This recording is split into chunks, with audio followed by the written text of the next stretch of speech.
Hey everyone, welcome back to Rally Caps. It's a podcast for artists, entrepreneurs, and everybody in between. I'm Steven. I'm Eric. I'm Gene. I'm Braxton. And today, the four of us are talking about the recent announcement of the closure of our studio, Creative Club Chicago. We're going to get into the decision-making process behind that, some of the context of the studio itself, and most importantly, what the future looks like for the four of us in particular. If you're new around here, thanks so much for joining us on this episode. If you're a returning member and a longtime part of the Rally Caps team, welcome back. It's great to see you. If you have a moment, we'd love and really appreciate if you left a review on Spotify or Apple Podcasts. And if you're watching this on YouTube right now, if you want to subscribe to the channel, like the video, that'd be amazing. We're trying to push the show out to more and more people. Today's episode is number 91. We've got 100 episodes around the corner soon. Very soon. Wow. Super excited about that. If you want to get in now before we hit that and help us celebrate in a few months' time, we'd really, really appreciate that. Thank you for being here. Okay. Creative Club Chicago. Everybody thought it's like a boy band breakup. Yeah, a lot of my messages were, oh my gosh, what happened? Yep, we've gotten a lot of messages personally and as a studio over the last week since we announced this. And we figured it was probably good to just talk about it on mic because it's a lot less dramatic than I think people might think. It's actually the most dramatic thing. Braxton and I got into a fist fight. Yep. We That's why he's wearing all this hate vest each other. right now, is just to make sure that he doesn't get punched in the stomach again. Yes. Yeah. Yep. Dad came after my head. I think wow, I don't know how to bounce out of that. So instead, a quick pivot. I think it'd be helpful for listeners and viewers to give a little bit of context of what Creative Club even is. People might not know fully what it is. Yeah, might not even know what it is. We've obviously talked about it on the show many times in the past, but I think because Eric, you and Gene were two of the founding members of Creative Club when it started back in 2017. If you guys give like a little bit of context for the inception of it, the intention behind it originally, and what that looked like up until maybe 2021 before Braxton and I joined. Yeah. So we started Creative Club in, I believe it was May of 2017. It was Eric, myself, and then two other friends. And we actually got the space. It was in the third floor of the same building here, just because we all needed a space to work out of. At that point, most of us were either starting or growing our families with children, and all of us were pretty deep in the wedding photography video space. And so that just required a space to kind of separate from home that allowed for us to edit, but also like host like client meetings and to shoot a little bit. And so we got the space 2017. And then from there, over the course of a few years, we added members. We added renters who were there kind of with us full time. And then we started opening up the studio to rentals for people to shoot out of.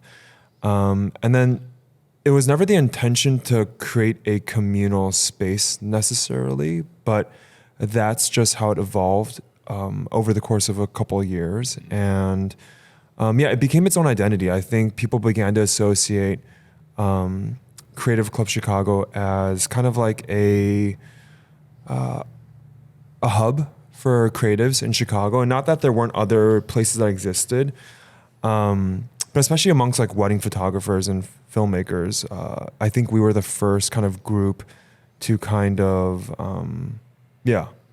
take the lead on creating a space in Chicago, and that kind of led us to 2021 where Steven came to Chicago. Braxton joined us the year prior. Also 2021. I joined 2021, but I joined like 2 months before Steven. Yeah, so we all people start to kind of trickle into Chicago. At that point, we moved up to 502, which is a space that we're now exiting. Correct. Yeah.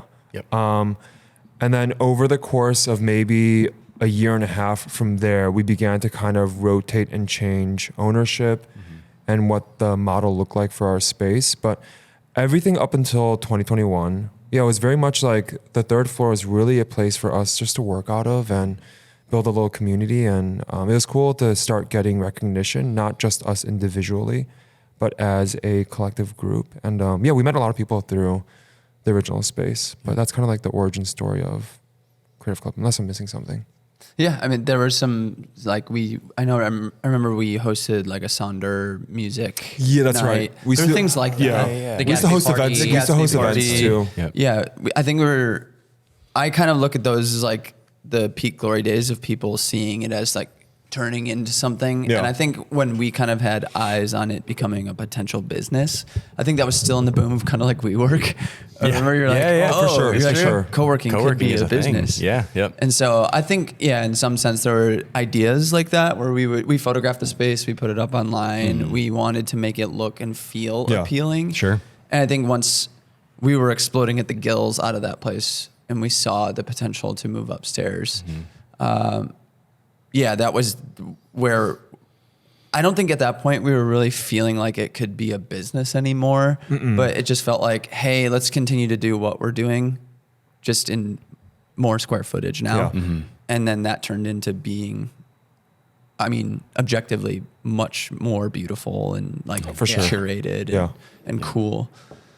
So For context as well, what was the space jump between 303, which was the original Creative Club, and 502, which is the it was current one? double Double the space, square footage, The square footage of the units in this building is about 900 square feet. Yeah. And so I believe 502 is 1800. Yeah. It's literally just 2 units that they reconfigured into. When we were looking at it, it was 4 separate rooms. Yeah. And we had them. yeah, that's right. We had Break them down take a a wall. wall down to have our shooting space in the back. They opened up like an archway leading into that area. Yep. So we wanted 2 designated rooms off the side that we could put lock and key on between gear room and working room, and then have like a communal space and a shooting space as well. Nice. They redid the floors too Yeah. before we moved Hardwood in. So they did a floors. lot of stuff. Yeah, they sanded them down and stained them and sealed them. Water up as well. Yeah. Running Did water. a lot for us. They did a lot. The fact that those wood floors in and of itself Yeah, that was pretty huge. rare because most of these units have concrete Right. floors. Yeah.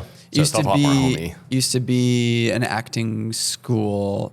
I can't remember what Yeah. it was Oh, before. 502 was? Yeah, it was Oh. another unit for back. Oh, you're right. Which is You're down right. the hall. Yeah. And they that's just didn't cool. need that space Yeah. anymore. So I think they did like auditions and stuff in there, or different rehearsals. That's why there were different rooms. Nice. And I think that's why it had hardwood, but it wasn't super well kept. Yeah. Yeah. I never So- saw the original. And we thought that was really nice, but then once we realized shooting in that space with harsh light into like sort of yellow wood floors, Yeah. was not ideal. not the best. Yeah. Yeah. not But it fun. feels great, but on camera you're like, oh, that's Yeah. we were constantly finding ourselves putting negative on the floor and Yeah. sound blankets, black sound blankets Yeah. on the floor. Especially when we were shooting film. Yes. Because that ambient Oh, bounce yeah. was Bad. Yeah. terrible. The ambient tones. The ambient tones are real. Yeah. Let me tell you. Yeah. That was really bad. I forgot about that. Yeah. It was so funny. It was like, wow, we're all these south facing windows and everything, and almost all the time we were just trying to black out those windows to Yes. control the room. Yeah. Yeah.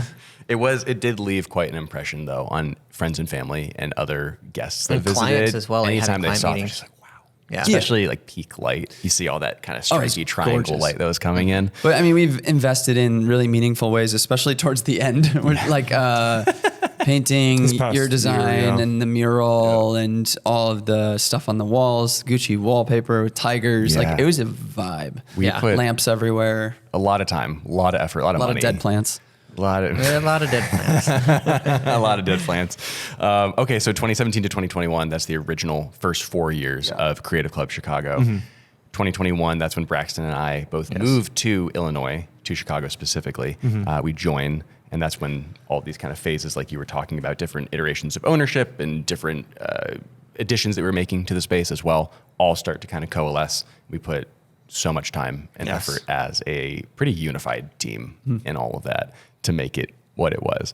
And that led to probably one of the bigger, I'd say like almost like turning points for us, which was December of 2023, when we started talking about the studio specifically in regards to the greater creative community in Chicago, because we all kind of felt the itch to use the space a little bit more intentionally. Braxton mentioned actually before we even started recording that we were all kind of at that point even starting to feel all of us individually using some of the larger shooting spaces a little bit less Yeah. on a photo side in particular. We're like, well, we still have all the space. Let's use it well. Like, let's open it up to community events again and like do things in here. And that's when we got to work on creating like a brand identity for the first time in Creative Club's history, making that so there's actually like an identity for the studio and going really hard on like building an email list and building out community events and doing all these like really exciting things that we wanted to do as like free ways to just engage with creatives in the city. Gene also spearheaded this incredible styled photo shoot for each of the owners of the studio too. So we could use that to help promote the space as well. We were doing like business cards to get discounts, to get people in, to rent the space, and like all these things. Like we were firing on all cylinders. That time feels so far away right now. Because that was only 8 months ago. Right. Which is we were crazy. doing all of those things. And we were like in the trenches together, just so excited about it. What changed? Well, I think like collectively, I think partly on our end, it was a little bit of denial as well. Because if you look at the trends of our careers, like just since like 2021, when we've gotten here, we all started to shift into different niches of the industry. You know, Eric is diversifying more into YouTube. Gene's been doing more interior work, real estate, that sort of stuff. You're doing more graphic design, you know, I'm doing commercial work, et cetera. And, you know, I think Creative Club as like a collective space was kind of at its peak when we were all in the same industry. Like we were all shooting weddings. We were all doing portraits. We were all doing the same kind of work. And so we were kind of collectively all using the same things at the same time, et cetera. Whereas now when we were all starting to diversify out, like we didn't need the shooting space as much. We weren't bringing clients in as much for client meetings. We weren't doing portrait sessions, headshots, et cetera. So that's what kind of sparked the idea of like, oh, let's get back to creative community events. Since we're not shooting in the space as much, we can fill it out with people. But, you know, the entire time, you know, we kind of still like in the back of our heads, we're still kind of going down these paths of like, we're not going to need a space like this forever. You know, because even like the community events are so great and we love doing them, but those also aren't that sustainable long term as well. Like you can't just sit there and like every month, like have these huge community events, like when we're all have very large workloads as well. So that was kind of it, was that we all just kind of went into our own corners of the industry and it just, you know, didn't require that kind of space anymore. Yep. Also, why are you wearing a tactical vest? Yeah, that was my next question actually, because it's dovetailed really nicely out of what you just said. Well, it is still cutting season. We are prepping for the winter bulk, me and Cyrus. This This is the real reason why we left 502. exactly. This is it. more of the change as well. What do you mean? Just changing. Oh, Yeah. We're all Cutting. physically changing. physically we're all changing. we're all We're like physically changing Pokemon. as We're well. just evolving. Yeah, We're evolving. We're all getting absolutely ripped out of our minds, and so we thought, let's get a smaller studio space. Yeah. And Sorry, put I all just these wanted- big meaty boys in one space together. I just on the front end wanted to give more context to that for those who are It is watching. very random just to see someone in a We wedding just dress said it chilling. earlier. Yeah, we did. It's super cool, is what it is. It's actually, believe it or not, one of those cool photographer vests. Oh yeah, like I can fit like a contacts like right here. Contact C2 fits perfectly right or here. fishing. Or fishing. Like lures. He's This is going like fly fishing. He's photographing for Nat Geo, a Yes. fly fisherman. This is a built-in Are you- holdfast clip. You're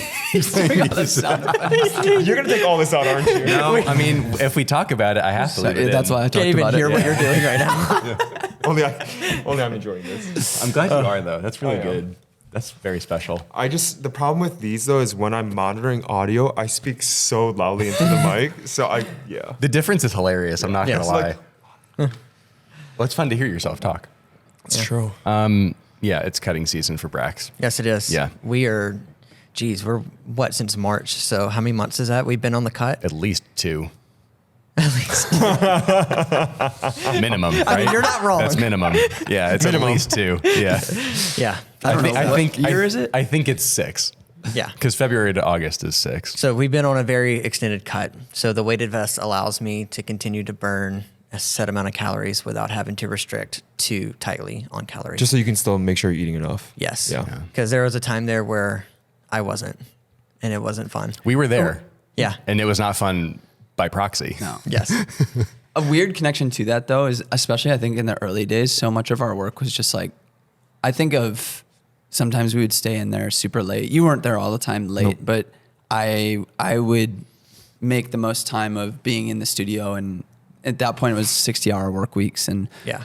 I was so focused on building the business and not as much on physical health either. And I feel like that's been an awakening a lot of us have had as well. I mean, I went from, and I say this a lot just because I get to flex on y'all, but I went from being a college athlete and being super in shape and, you know, I went to college to play tennis. You went football. Wait. I was basically a college athlete. I was basically a college athlete. Basically. But you were, but actually. Yeah. Yeah. And so I was super in shape. I was always the friend that was always in shape, could go out, could do whatever. Oh, you want to go run 10 miles today? Yeah, sure, whatever. Don't stretch, don't warm up, just go into it, And then, I moved to Chicago and basically had to build my business from scratch again. And it was the 60, the 70-hour work weeks. It was the 7 a.m.s to 10 p.m.s. You're door dashing 3 meals a day just so because you're working so much, and your physical health definitely takes a toll when you're in that season of grind. And so now kind of being in a position where I can take a step back a little bit from work and kind of focus a little bit more back on my health and kind of getting back to where I used to be. And so this is kind of like a good like symbolic representation of that as well. Is that 502 was such a great representation of that season of our lives where because we were transitioning into different things in the industry, but all of those came with a cost of heavy workloads and that kind of representing just like that season of heavy work and being able to transition into a new space where we're all a bit more comfortable where we are now. We're a bit more set and, being able to take a step back and do other things as well besides work, which is nice. Yeah. And then in turn, you get better at the things that you're doing because you're actually taking care of yourself. Yeah. Yes. And that's the best possible feeling. There is definitely something symbolic about shedding the old skin of the space that was, in a lot of ways, a grind. It took a lot of work to maintain it, and we certainly broke our backs at certain seasons of life as well in that space. Yeah, and it was good for that time. And physical health has so many benefits on business health as well that people don't tend to take into account and stuff. If you're in weddings, you need to be working out. Yeah. Yeah. Like you'll get absolutely wrecked the next day if you're not in shape. 10 hours on your feet. I think there's a lot of Sore. like mental benefits as well, like having that discipline as well, and it translating across the board as well. I was having a talk with a mentor of mine, big millionaire, very wealthy person. And the kind of like one of the changing points for me is when I started taking my health very seriously early in the year. He very in shape man, very, very in shape man. And he's in his late 30s at this point. And he said to think of your physical health and business as the gold standard. In America, our finances used to be backed by the gold standard before Nixon took us off of it. And he said that your business means nothing if you don't have the physical health to back it up. You'll never be able to achieve the things in business that you want until you're physically healthy. You'll always kind of cap your potential there. And again, things like discipline, et cetera, can translate across the board there as well. So that was kind of like the turning point for me. I was like, I'm sitting here and my goal is to build my business as big as possible. And I'm currently doing the thing that's capping my business potential by not taking care of my physical health at all. Yeah. I think other people in the studio taking health more seriously this year has been indicative of just like personal changes in our lives that have also led to, I think now the departure from downstairs and coming up here, which I know we're going to talk more about, but like the reality was, ever since we started Creative Club, where we all had a very singular goal, that goal has shifted for all of us. The goal, like the distance, how far they are from one another, and the reality too is we've done less and less collaborative work together now. Yeah. We used to do a lot of things together, especially when you and I were making a lot of YouTube videos. Like we were always doing things together. And I think the great thing is we also want to be together. But our businesses have evolved. And that's actually a good thing when I think about the progression of our careers, where it's headed someday. I also don't want to build a business where I'm dependent on necessarily other people. I want to still build a business where I can include my friends, but I get to dictate everything. The foundation of what we are currently building was built on doing things together. And that's why I think like downstairs doesn't make sense anymore. It almost felt like an internship college sort of deal with like we sharpening skills and evolving into what we currently do now. But to the point as well of kind of feeling a bit of exhaustion in a space like that too. For years, all of us felt the weight of people being in and out of that space while we were working, which was really complicated at times. Like when you have a front-facing entity like Creative Club, where you have this brand identity and this fun, creative workspace, and it can be interpreted in a whole bunch of ways that you might necessarily not want it to be interpreted as. And so, like, no knock to anyone who passed through that space, but sometimes you would just be in a grind mindset of work that day, and then someone would come in, and then all of a sudden it's like everything is uprooted. Completely changes the schedule of the day. Yeah. Don't And get so enough done. that was incredibly challenging. A total gift in one sense Yes. to be so connected and to have those relationships within the industry in Chicago, but that's not always wanted. A lot of times it was warmly welcomed, and you're like, oh, I would love a break right now. Let's actually go to Trader Joe's and go for a walk or get a coffee or whatever, go chat on the couch. But if that turns into a 2-hour session where all of a sudden you just gave a whole part of you away, then your workday is limited that much more. And so I don't want to jump the gun on like moving into the space we're currently in now, but I think that's really kind of shaped our desire for moving forward into this space. I think from the outside, it looks sad. I think a lot Yeah. of people's messages and which I get, like that's actually a great thing. If that's the perception that Creative Club had, that it was this like unit of people who are so together for years and years and years. But the reality like internally is that was not our discussions we were having. Yeah. I think we were all excited to like move into the next chapter. Yeah.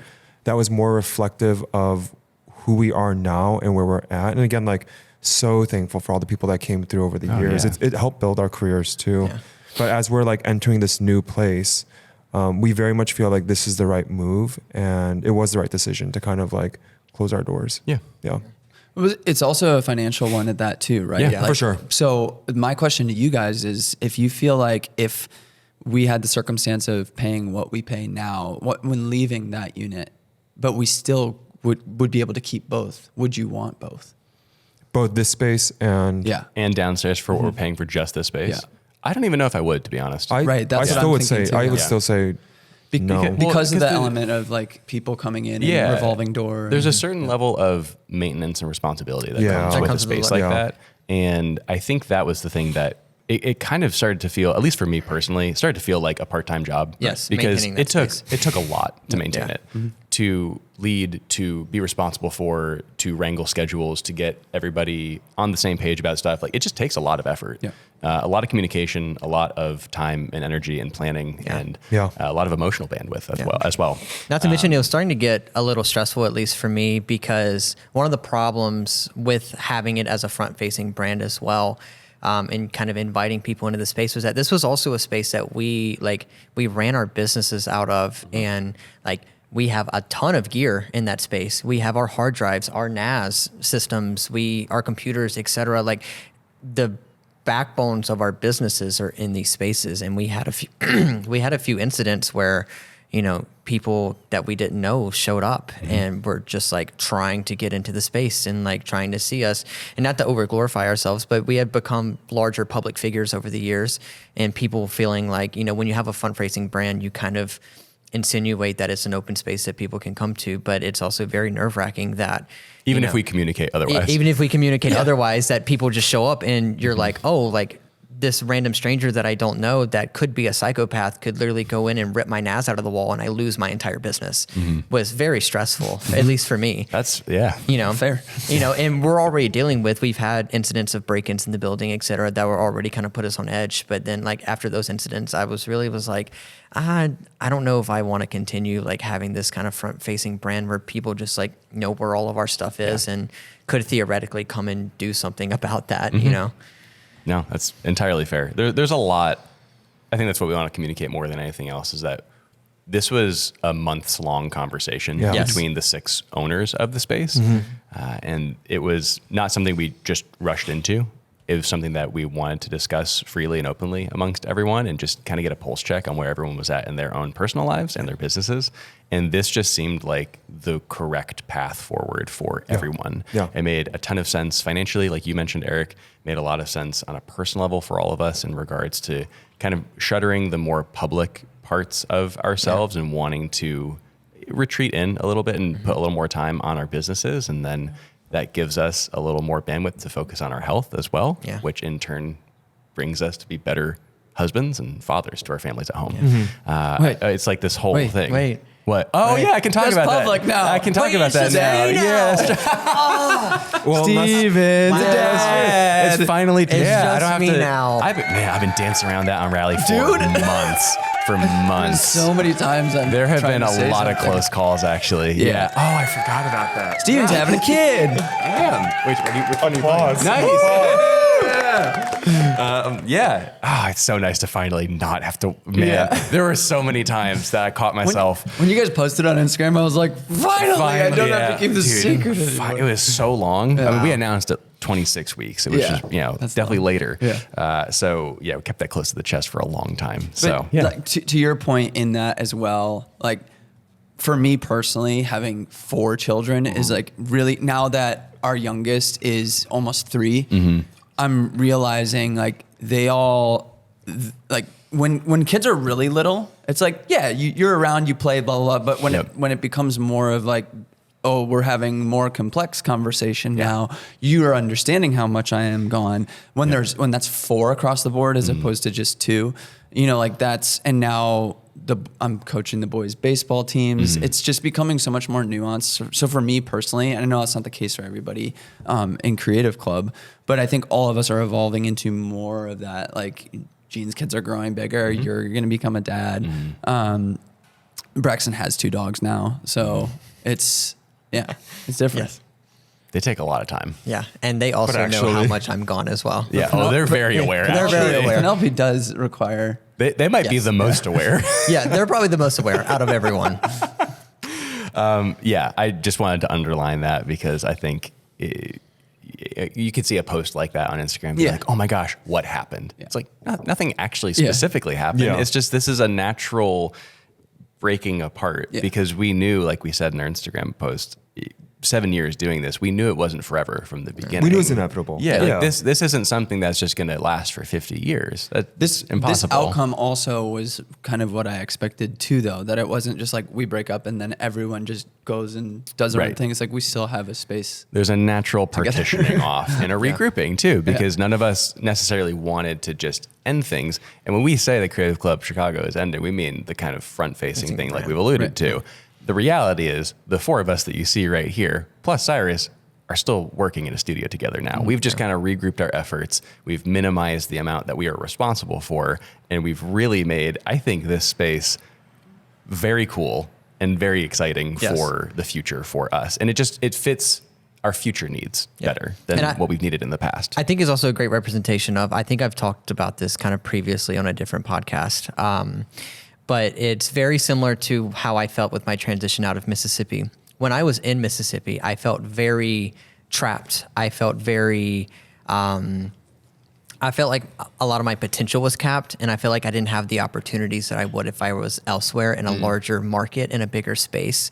And then I came here, and I came to Chicago, and I started working, building my business again and stuff. And then I realized part of what made me, not to say like what made me great, but like what made my work special was the cap that I had in Mississippi. I had this sort of creative constraint around my work and how I was able to go about things that kind of made what I feel like the work that I made in Mississippi so special. Yeah. And then I came here and you kind of have these endless choices and possibilities, et cetera. And it ends up just kind of paralyzing you to a way.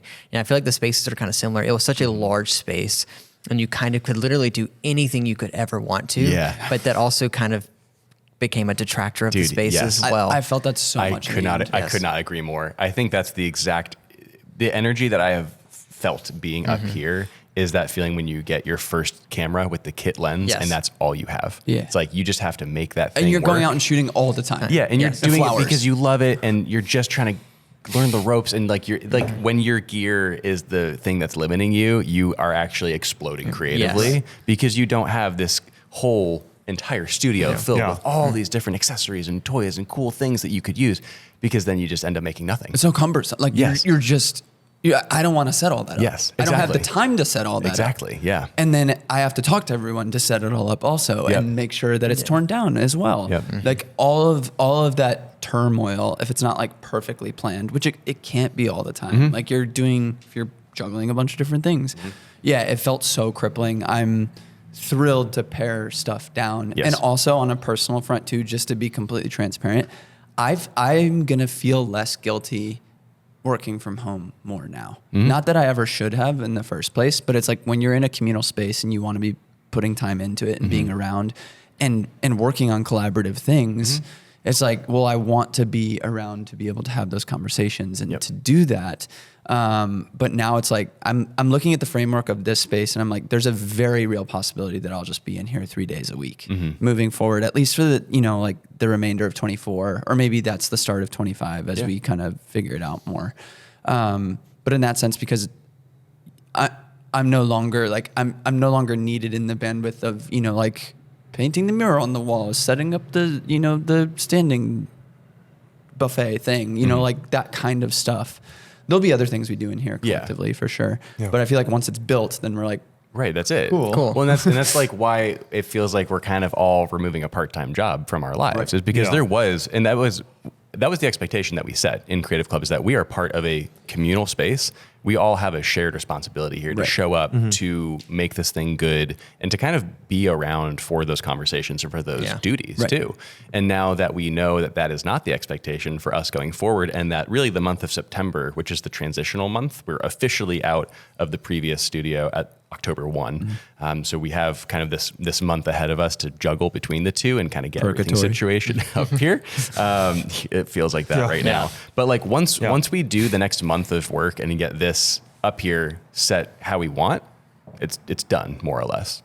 Can we talk about that now? So absolutely. Let's just talk about like what the space has been for the three of us so far, and then now what our tentative plans are moving forward with the five of us up here. Yes. Yeah. So to clarify, the new studio that the four of us, again, you see here, plus Cyrus, the five of us will be using is the Rally Caps studio / YouTube studio that Eric, Gene, and I have rented for almost 2 years now. We've first started in December of 22. 22, yeah. I think. So we're coming up on our second year this December. We've maintained it for that entire time in conjunction with the other space. So in that sense, it will be a huge financial relief to not be maintaining both studios, and that's amazing. Huge. Yeah. Pretty substantial for the three of us in particular.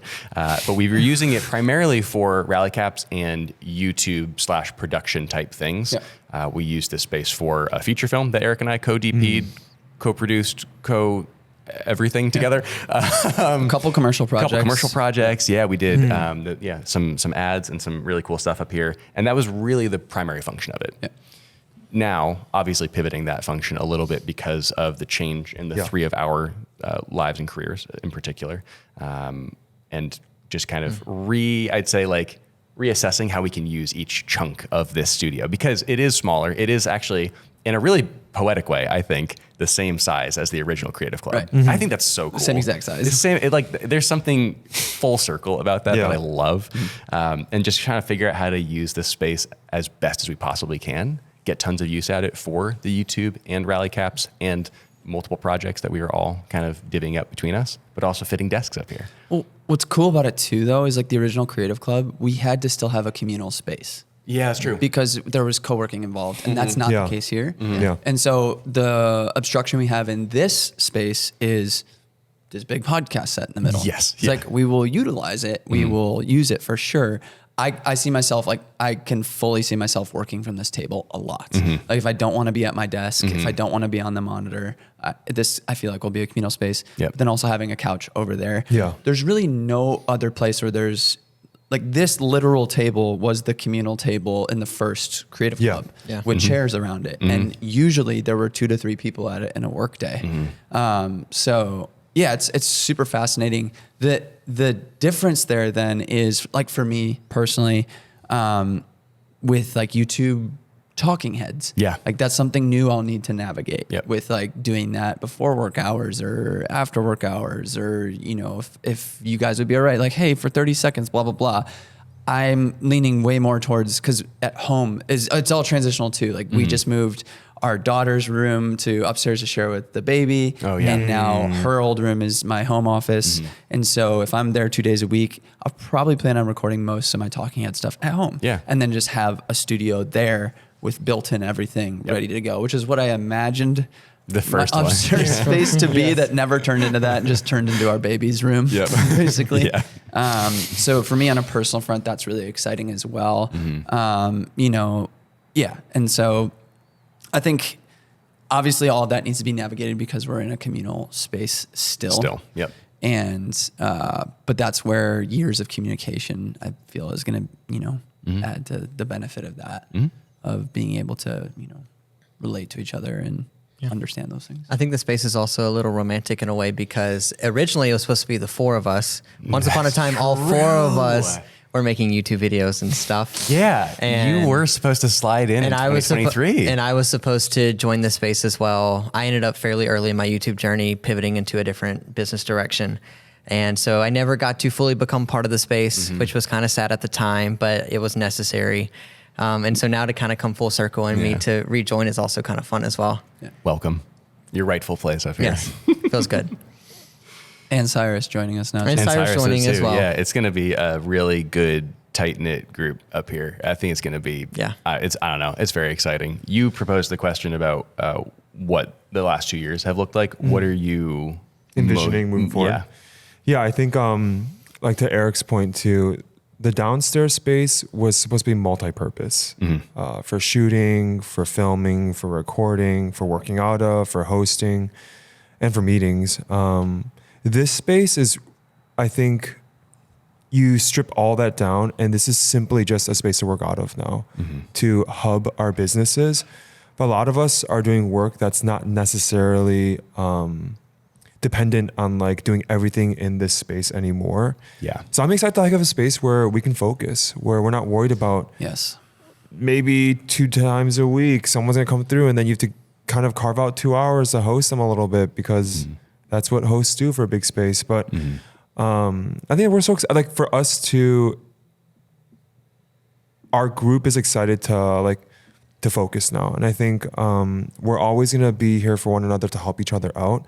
But again, our work has taken us to different places. So even though we are doing different types of work now and focusing on different projects, it is nice to still have friends to be around. Because like I don't want to work from home. I don't want to. Not all the time. Yeah, and I don't want to also have a space by myself. Maybe I can find a space to rent for what we're going to pay here together, but I don't want to be by myself. Like I want to be with friends still. So I think I'm excited just to kind of like really strip down not just the distractions, but also like we are saying bye to a lot of amenities, a lot of things that we were used to having. But I think what Braxton was saying earlier is so true. Now we're kind of like, we've got that cap again, a bit of a ceiling. The walls are pretty like tight around us now. And so I'm just excited to like focus on what we have to work on and see where it takes us. But it is very reminiscent of the early days. It reminds me a lot of when we first started. And it's crazy because my business, our businesses, even when you guys joined in 2021, are so different now. Yes, so different. And like we've always figured things out, regardless of limitations or accessibility. We've always figured things out as a group, and I know that this space will be no different. But I like my life in general in the past like 2 years has been focused on stripping things away now and like kind of like taking all of the distractions away in my life. And this is no different. I think we just had so many things going on downstairs, which again was so wonderful, but so paralyzing, like we've been talking about. And a lot of those distractions begin to kind of fade away as we now focus on this new space. Yeah. It's very exciting. I think a cool way to close out this episode would actually be to reflect on the last 7 years as the four of us were leaders in a communal space, things that we learned from being a part of that and managing something like that and running what was like technically not a business, but also kind of a business and felt like a part-time job for a lot of us, like we've alluded to. Just kind of like top level thoughts, skills that you feel like you've learned, different even just like personal growth that you felt because there's a lot of interpersonal communication that happens in a space like that. I'll kick things off because that's a loaded question to just start things with. I think one of the notes that I had made is that being adaptable is one of the greatest skills that you can learn as both a person and as an artist and as a business owner, because I think that's what a lot of us really needed to do more often than not. Sometimes it was for better, sometimes it was for worse, but just learning how to be adaptable and gracious in those moments too was great. And then there's also kind of a skill that dovetailed out of that, which is maybe how to have difficult conversations when that grace is maybe taken a little bit too far sometimes, and just navigating some of those things, which we actually talked about in an episode about 6 months ago, is the creativity needs boundaries. We talked about the studio in particular and like how important boundaries are in a space like that and how it's difficult to navigate some of those things. There was a lot of personal growth that I think a lot of us went through in just learning how to navigate those conversations and how to coordinate so many busy work schedules in a space that was big, but with 6 to 10 people in it feels small and feels really loaded a lot of the time. So being adaptable is definitely the top note of that. But then from that too, like how do you be adaptable, but also kind of stand firm and like address certain things that are going on in a space that is shared? Definitely one of the hardest things to navigate, but also when it goes well, very rewarding too. Yeah, I think on the personal front, I'm laughing because I'm Asian and you guys are not. Wait, really? Wait, am I? I was like, how do I word this? That's a cool start. I'm saying this though because for like the majority of my like late teens life and even like college, honestly, most of my friends in my community have been Asian, whether it's like church or my close friends. But you guys have you guys have been so white, it's crazy. But it's like I've actually gotten worse at dancing since I've been around my you math guys. skills have gone drastically down since joining our group 7 years ago. Gene can't play drums anymore. We ruined his rhythm. No, but I'm saying this because like in all reality, it's been good for me. I think like my personality too, because I can be very introverted. If I kind of like corner myself into my little world, I think I get lost in a little bit. So I think for you guys to be around you guys has been so good for me. Both on the cultural level. I'm about to say Southern boy over here getting What some culture. America. Says the guy who grew up in Michigan. That's yeah. But like for me, it's been so much fun to like be with you guys, and I don't know, like even like the way that like my upbringing is so different than your guys's. So I mean, very similar in some ways, but it's been so fun for me over the past 7 years to kind of like learn and observe and watch and interact with you guys. Because it makes me a more wholesome, more like diverse, more well-rounded person. Again, like a lot of people do this, but when you kind of stick to your familiar group, you kind of get like pigeonholed into only being that. But for me, it's been so nice to kind of be more well-rounded as a person. And then on the like artist level, the creative level, I've learned so much. Like I think being with people, not just other people or even people who are more successful, because that's subjective, but people who are objectively more skilled than I am, more talented than I am in so many areas. I wouldn't have started a YouTube channel if Eric were.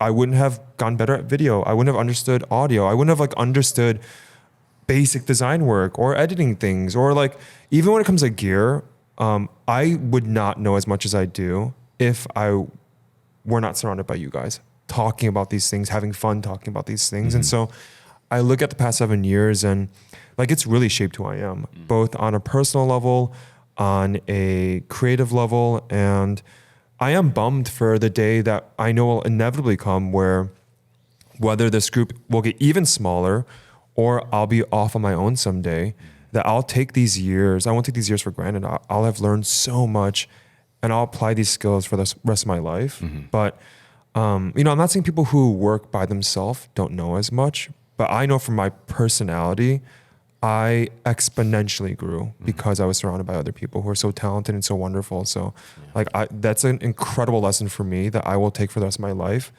and apply to so many different facets of my life. Yeah. Yeah, I mean, I feel like I'm kind of like a living representation of that. Like, truthfully, like, there's no way that I could be the person I am today if it wasn't for Creative Club and being around similar people. I mean, coming from a background of sports, like anyone who's been in the sports world understands that if you want to get really good, you have to play people who are a lot better than you. Yeah. And you have to be on those teams where everyone just crushes you. And it forces you to get better exponentially quicker. And I came in 2021 and, I was scraping by in Mississippi, didn't have a ton of work, didn't really know what I was doing, and came here, and the amount of growth that I was able to achieve in, 3-4 short years, is all because of being able to be in a group of people who are all much better than I was and much further ahead than I was. And it kind of forces you to, reach that new level as quickly as possible. It's kind of bittersweet overall though, I mean, I basically literally built my entire career in that space, that space is all I've ever known. I've slept in that space. I've bathed in that space. I have cried in that space. Bathe? Where'd you bathe? In the sink. It's only so big, Braxton. I'm happy I'm finding out about this now and not That's what, 3 years ago. Yeah, those were pre-security cameras. I mean, I did everything in that space, literally. Everything, Braxton. Everything. There were so many times where things. I was working so much that it didn't make sense for me to make the 8-minute drive home. So I slept on that god awful futon that we had. Yeah. And Emma wasn't here for a while too in the beginning, so you were just I was here by myself. Yeah. Literally everything was built in that studio. The times, literally everything from when I could barely even afford ramen at the grocery store to being who I am now, all happened in that space. Yeah. So it'll always be a special place for sure. Yeah. Forget that grocery store ramen. You're wearing a weighted vest to cut. Let's go. Let's go. Yeah. Big changes. Start from the bottom, now we hear for real. It's hard to follow up all you guys and what you said. It feels like such a combination of all those things for me. I think I resonate most with jeans, is the whole just becoming better, especially in a running metaphor, like being surrounded by, to Braxton's point, being surrounded by faster people is going to make you faster. Being surrounded by creative people is going to make you more creative. I think of your most recent video, Jack of All Trades, by the way, best video you've ever made. Thank you. Incredible. Just that whole concept, I knowing myself and you guys knowing me, there's no way I would actually adapt and change if y'all weren't over my shoulder being like, hey, that's a really dumb way to do that. And even still, no, just kidding. Just kidding. No. And I'll be, what's the word I'm looking for? Negligent in that process so often because I'm like, well, I know this way works. I'm just going to lower my head and just, do it. Yeah. But then even if it's not you over my shoulder, and you guys are exhausted by having to ask me to do that, it's just me observing you all doing that on your own and looking over your shoulder and then being like, oh, I don't have to be as afraid of trying that thing. For sure. It's actually a lot simpler than I'm making it out to be. And then trying reps. I think of an example of that is just YouTube thumbnails and getting in Photoshop. Dude, of course. Like the past year and a half, I feel like I know Photoshop now. And I just realized it the other day. I was like, wait, I kind of really actually know this software pretty well now. And that all just happened because it was making rally cap thumbnails, making run thumbnails, understanding layers, that kind of stuff. Things that I never really thought were important. And to Gene's point, I with him in filmmaking and trying YouTube, sure, that might not be a skill that I utilize a ton in the future, but the adaptability and knowing that you have that in your tool belt gives you the ability to be adaptable later on, to your point. For sure. For whatever thing you pivot into, maybe it is when we aren't together anymore. It's wow, I was equipped with that skill. Now I have that to utilize on my own, where I don't have the resource to learn from other people or have that same kind of motivation. But I have this whole Swiss Army knife of skills to approach the thing I'm doing now. The last bullet point that I had written last night as we were kind of prepping for this episode that I think sums up all of that really nicely. It was a phrase that I really got attached to earlier this year when we were in the thrall of just getting the studio being cool place, public place, communal place.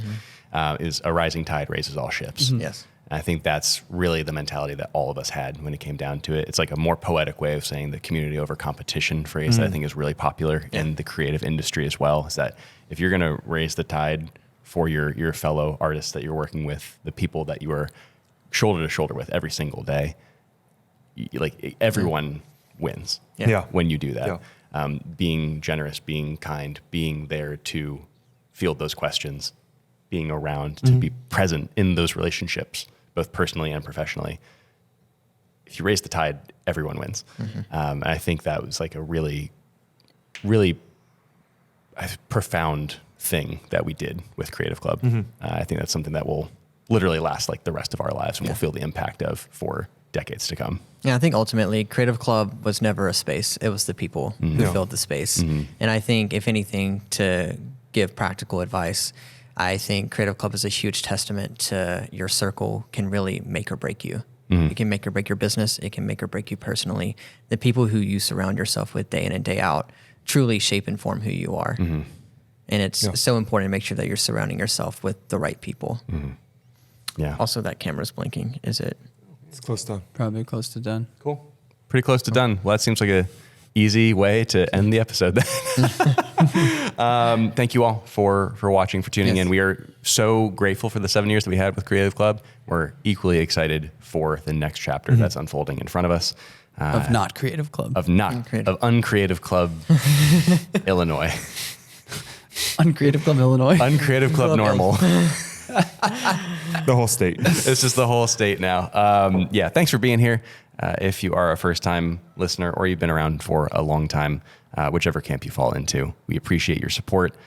Please consider liking the video, subscribing to the YouTube channel, leaving a rating on Apple Podcasts and Spotify. And if you are interested in supporting the show further than those free methods, we also now have a Patreon that we just started last week, which you can join that for free as well. That's another free option. Or you also have some paid tiers in there that can help offset the costs of the show.